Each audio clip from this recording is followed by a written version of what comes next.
Isang mainit na balita ang umalingaw ngayon, sinugod ng mga miyembro ng Kilusang Organisadong Kabataan ng Bayan o KOJC ang Malacanang upang ipahayag ang kanilang pagkadismaya kay Pangulong Ferdinand Cuting Jr. o PBBM.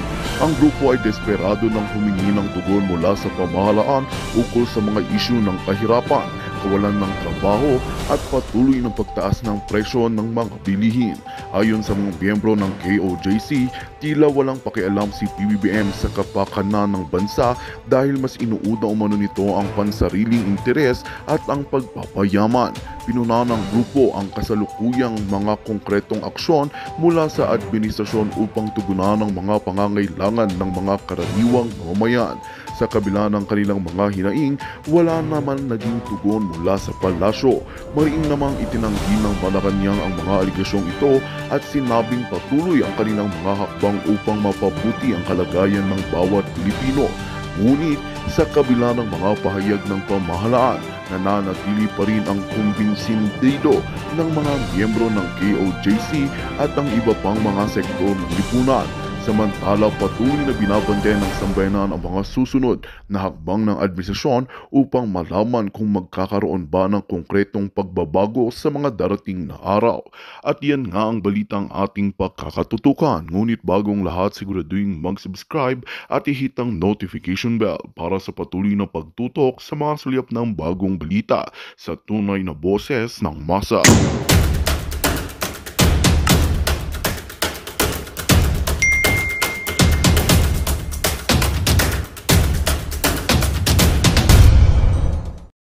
Martial law. Kasi harap-harapan na po ang paglusob ng mga ito at yung intention daw nila hanapin si Pastor Quiboloy at I believe yung property administrator which is itinalaga ni Pangulong Duterte, tinalaga si Pangulong Duterte ay doon yata sila ask ng permit, ng authority para lusubin la or what. I'm not sure, wala pa akong nakikita na interview ba si Pangulong Duterte, but ganun pa man, sabi ni Nanay Lita parang lulusob na nga sa giyera.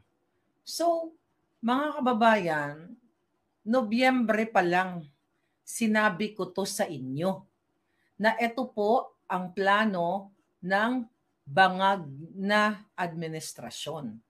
Ito ang plano ni Lisa, plano ni Kuting, ni Bangag, para agawin iyang property na yan at gipitin si Pangulong Duterte at si Pastor Quiboloy, si Sara at lahat tayo ng mga Pilipino.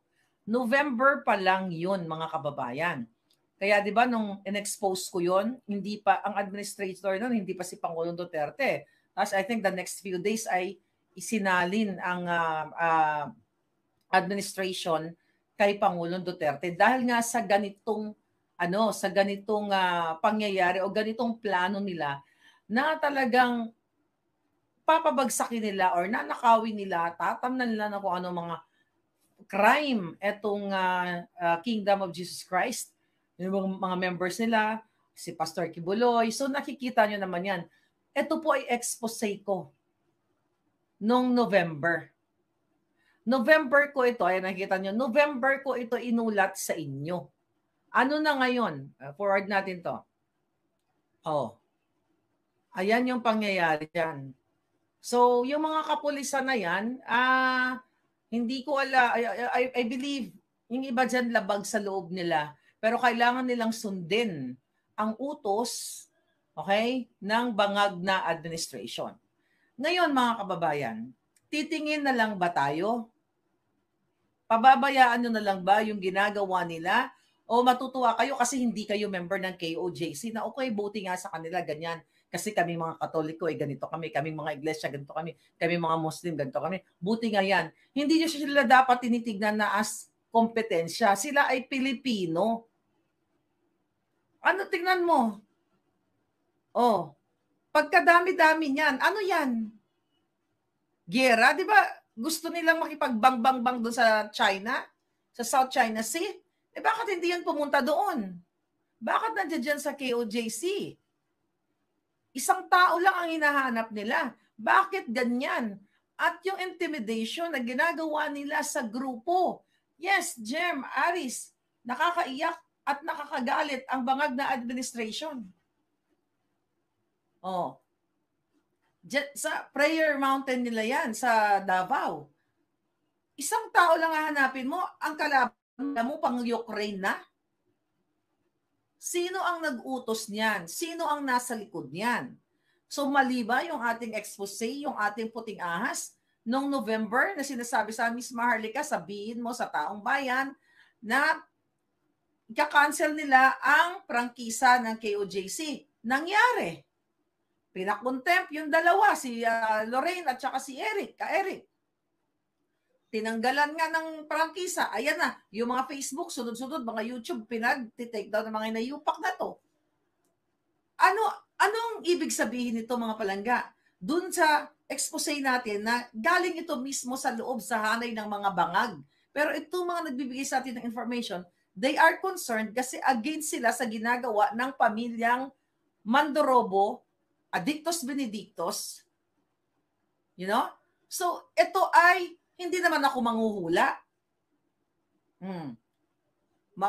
Manghuhula ba ako para malaman ko yung plano nila? So, meron tayong internal, meron tayong informant doon sa loob na pinapasabi sa inyo na ito yung gagawin nila. Whether, ito usapin hindi ng KOJC, ito yung usapin hindi kay Pastor Keboloy. Ito ay usapin ng panggigipit sa bawat Pilipino.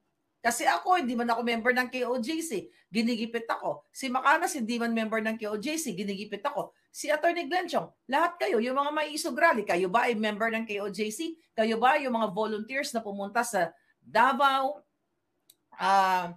sa Bulacan na, hinarang din nila?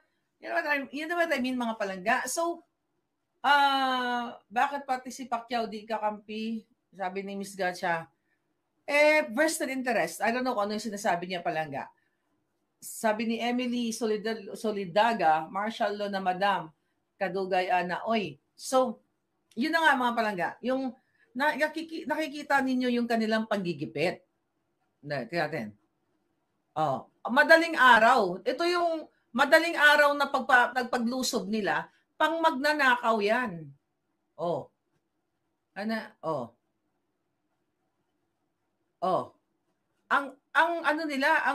Ang hinahunting nila isang tao lang pero high powered yung kanilang bitbit. Ha? Mga kababayan? Hindi naman ang hinahanap nila hindi naman katulad ni Bangag eh. Nasangkot sa smuggling, kidnapping, lahat sila nga yung gobyernong ito eh. Bakit ilang batalyon yan? Kaya sabi ko, tatahimik na lang ba kayo? O antayin nyo kayo nasusunod? Walang pakialam etong gobyernong ito. Actually, may nag-send sa group chat namin dito sa Hakbang ng Maisog. I think pinost ko sa ating Facebook. Okay. Sabi, this is an exhibition of unforgivable, blatant abuse of power and a violation of human rights, as seen in the ongoing attack on the Kingdom of Jesus Christ compound in Davao City as of June 10, 2024 at 4:10 a.m.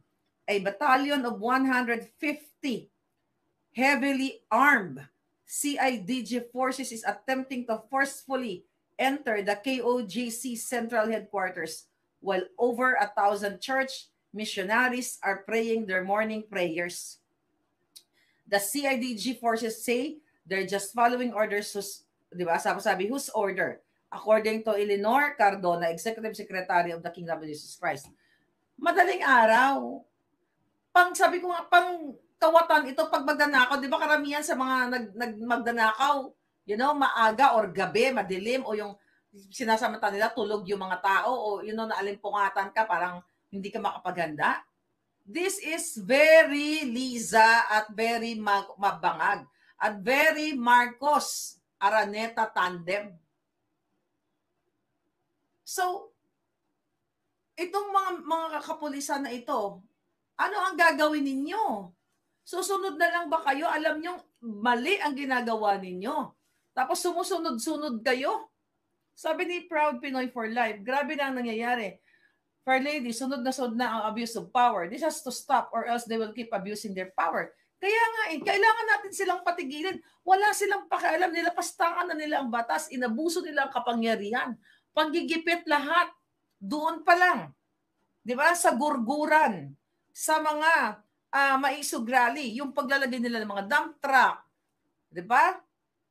Sasabotage ng electric power. Walang pakialam to mga to. Sabi ko nga mga kababayan, pangbangag ito. At ito ngayon, ano nakita ngayon? June na tayo. Ngayon, November ko pa to sinasabi last year na mag-ingat kayo. Maghanda kayo, mga KOJC members. Yun ang sabi ko sa inyo, di ba? Mag-ready kayo. Nagkamali ba yung ating puting ahas? Hindi. Kasi gusto nilang mag-ari-arian at meron sila, ayon sa aking source, may interest sila sa propriedad ng KOJC. Hindi naman yan kaya Pastor Kibuloy lang alone na ini-enjoy niya yung property na yan. Meron silang kongregasyon. Ito ay simbahan. Ito ay karapatan nilang magdasal, mag-preach, mag-practice base sa kanilang paniniwala, base sa kanilang pakiramdam. Katulad din ng pagbibigay ng karapatan sa mga ibang reliyon, katulad ng Katoliko, INC, born again, Muslim, at kung ano-ano pa. Di ba? Lahat tayong may karapatan. May karapatan ngayong mga atheist na huwag maniwala na may Diyos Di ba? So, eto mga members dito, ganun-ganun na lang iharas ng gobyernong ito. Sabi ko nga, ang dami-daming, 150 ba? 150 daw sabi dito. Isang batalyon na may 150 na bit-bit na mga malalakas na kalibre ng baril. Okay? Ano plano nila? Sabi ko, bantayan natin. Kasi, di ba, nung nilipat yung administration kaya Pangulong Duterte as administrator siya dito sa property na ito. Wala din itong mga kongresista, parang nag-alsa sila na bakit inilipat kay Pangulong Duterte ang pamamahala. So, again, I hope talagang matapos na itong mga bangag na ito kasi nga the intention is kamkamin. Kamkamin ang magandang property ng isang grupo, ng isang tao. Ganitong klasing pamumuno ang ginagawa ng mga bangag. Di ba? Saan ang matitinong pulis? Nasaan ang matitinong general? Pero alam ko you're there. Okay? Etong mga to, sunod-sunuran lamang, trabaho lamang nila.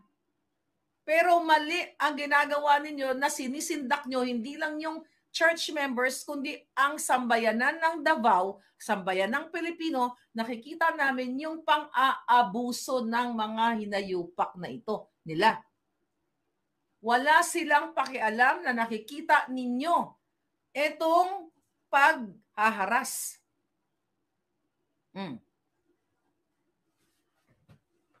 Nakakasuklam na talaga, sabi ni Casey. May matitino ba tayong polis? Sabi ni Alexander Villanueva. Meron pa naman, mga palangga. Grabe, sabi ni Maleficent Raiders. Grabe, martial law ni Bangag at isa kidnappers sunugin at lusubin ang Malacanang, sabi ni Palangga. War gusto nila. Grabe, people power na mga kababayan. Ano naman, sabi ni Solid Marlican ako, na ilipat kay PRD ang pamamahala sa property is civilian na si PRD at nagpakasundoan na yan ni Pastor at mga members. Yun na nga, mga kababayan. So, nakakagalit. Kasi nga, wala nga silang, yung pag-suspend nga sa mga governors and mayors at yung, yung ugong-ugong. Okay? Ugong-ugong na si Basti ay suspend. Yung parang ni-renew yung suspension o another suspension kay Governor Obaid. Ano to? Coincidence lang? Kung sa tingin nyo coincidence lang ito at hindi ito panggigipit, may saltik na talaga yung utak ninyo or may bangag din kayo katulad kay Marcos Jr. Sabi ni His Business, nakakaloka. Super high na talaga yung nakaupo sa Malacanang. Ano ba yung punot dulo nito? Last year, Okay, I think first quarter. Sinasabi ko sa inyo na si Liza Tanas ay galit na galit kay Pangulong Duterte noon pa nung hindi inappoint si Bangag Jr. as Agriculture Secretary.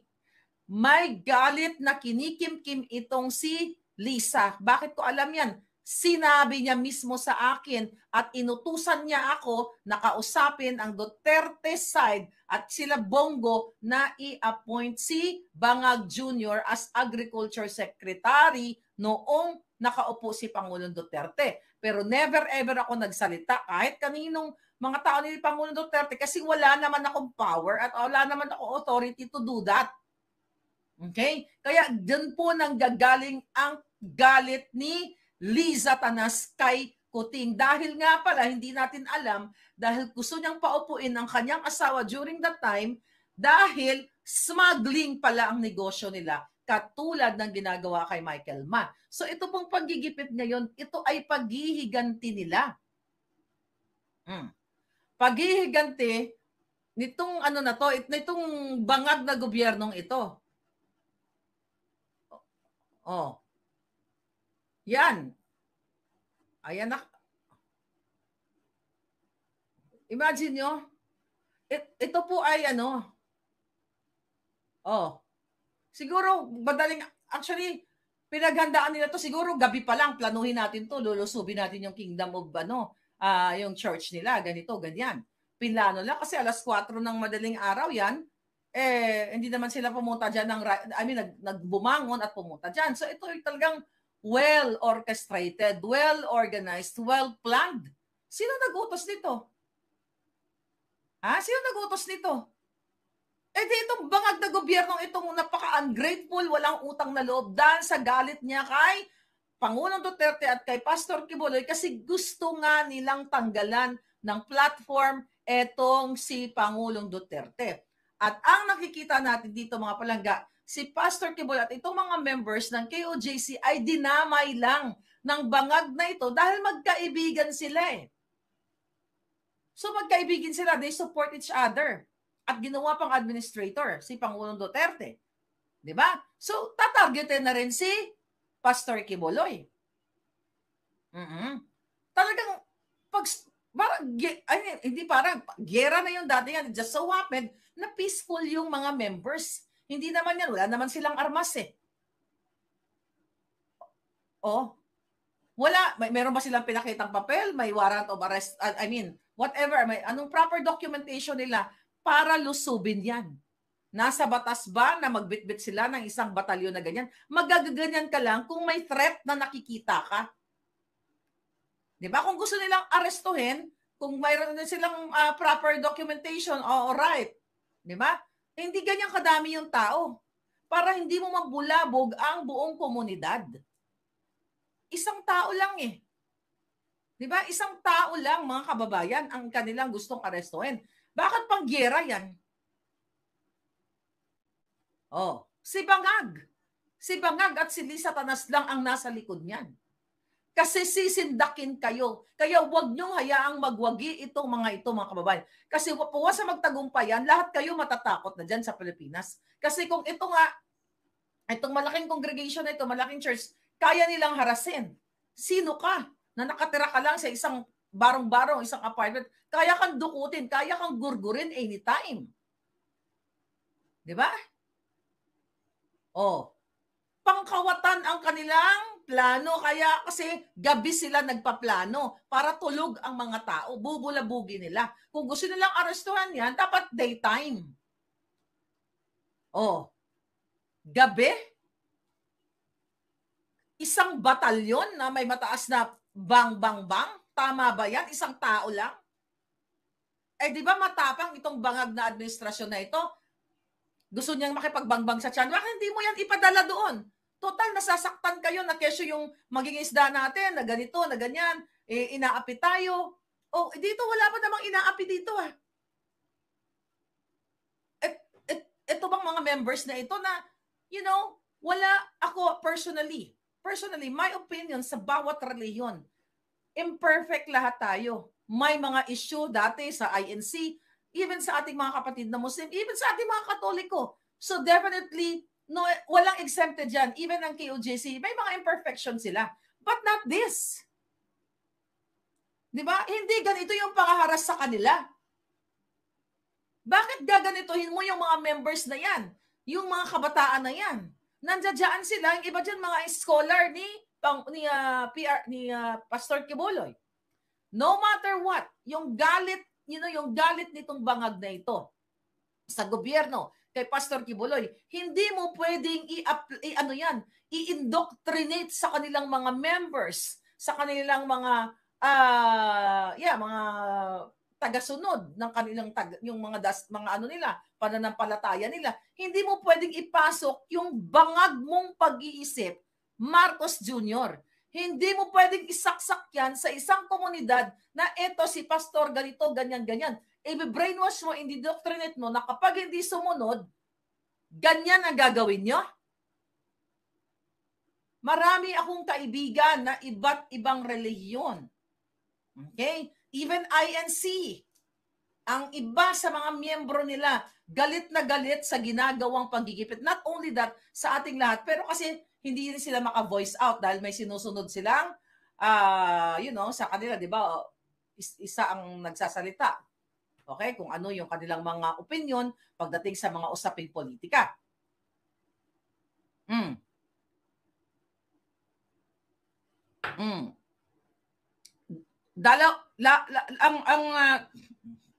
Nag-message dyan kanina, okay? Hindi lang pala itong isang isang property. So, lahat ng property ni Pastor Kibuloy ay nilulusob nila. Isang tao lang kalaban nila. Di ba sabi ko nga sa iyo? Sabi ko ako talagang gusto ng bangag. Okay? Na ipagtanggol ang bayan, ipagtanggol ang Pilipino. Di ba? Na sinasabi tayo ay binaano ng China. Diyan ang papuntahin nyo doon. Para simulan na ni Kuting ang gusto niyang mangyari. Na isa lang ang mga Pilipino sa paggurgur o sa gurgura na gusto nila. Yan ba susuportahan niyo pa rin yung bangag na ito, na gobyernong ito, na nakikita ninyo ang panggigipit? Harap-harapan mga kababayan. Okay? Sabi ni June Gomez, talagang shit ang mga bangag na ito. Okay? Oh. Okay. Walang utang na loob ang mga bangag na ito, sabi ni Weng Inohalis. Exactly. Nung panahon na walang mainstream media na mag-accommodate sa hayop na bangag na ito, ang KOJC ang nag-sponsor. Multimillion ang ginastos para ipakita yung kanyang kasinungalingan pala. Tapos ngayon, dahil sa galit ni Lisa Tanas sa kay Pangulong Duterte, sa pamilyang Duterte, dahil never inappoint si Kuting sa pagiging Agriculture Secretary. Ito po ay vindictive narcissism na ginagawa ng bangag na gobyerno, lalo na si Lisa Tanas. Palangga. Ay, nako. Kailangan yung, sabi ni Tess San Diego, bakit nilusob? My goodness, grabe nilusob. Okay? Nagmamadali. Okay, nagmamadali daw. Ano yon? Baka taniman ng mga baril, bala at drugs siyang mga properties ni KOJC, sabi ni Bobby Bobot. Yeah, posible yan. Kaya nga, di ba sabi ko sa inyo in the past, sa mga members, mag-install na kayo ng mga CCTV camera para makita ninyo kung anong kahayupan, sobrang panggigipit dito sa mga Pilipino, whether anuman ang kanilang political or religious practice, mga kababayan. Walang karapatan ang gobyerno, ang mga kapulisan para gipitin sila at sindakin, harasin sa kanilang peaceful place. My God, kailangan nyo nang tapusin ang bangag na ito. Wala nang ang ginagawang matino sa inyo. Tumataas ang bilihin. Tumataas ang bilang ng mga polboronic ninyong mga kamag-anak, ninyong mga kaibigan ng inyong komunidad. Pag ito'y pinayaan ninyo mga kababayan, sabi ko nga, hindi po ito usapin ng Duterte o ni Pastor Kibuloy o ng KOJC. Usapin ito nating lahat ng Pilipino na hinaharas kayo. Ito nga sabi ko, ang KOJC nga, they have money. Diba? They have connection. May mga kakilalang mga matataas na tao, mga negosyante. Tayo wala. Tayo wala. Magandang balita ang hatid namin sa inyo ngayong araw. Sa pagtatapos ng aming balitaan, nagbigay kami ng mga mahalagang impormasyon. Maraming salamat sa pagtutok at pagsuporta sa aming programa. Huwag kalimutang manatili sa mga susunod na araw para sa mga bagong balita at mga kwento na dapat nating abangan. Mula sa Boses ng Masa, magandang araw Pilipinas!